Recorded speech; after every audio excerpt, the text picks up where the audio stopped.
So I just completed reading Batman Off-World, published by DC Comics and written by Jason Aaron. And this story was so good. The story basically centers around Bruce Wayne, aka Batman, who is adrift in outer space. Batman finds himself at the mercy of the Warstormer, a ruthless band that abducts aliens of different species in order to create mercenaries, a space organization known as the Black Sun Mining Company.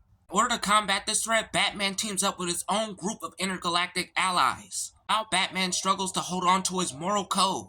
One of the main things I really enjoyed about this comic is the intensity of the story, especially with the trials and challenges Batman is put through throughout this arc. In different story arcs, we've seen Batman hold his own against many alien enemies off-world. This is a story where he has no contact with any of his allies, especially the Justice League, as well as members of the Green Lantern Corps, especially since Batman has collabed with them before. In this story, Bruce faces a challenge with a new ally, a character named Ione, who's one of my favorite characters in this story arc. Batman's interactions with Ione is definitely one of my favorite aspects of this story. Chemistry between these two is very solid. However, it starts very rocky at first. Also, the action in this comic is just non-stop and very enjoyable. And there are some moments in this comic arc where it gets brutal. Not to mention Bruce battling with his own personal struggles.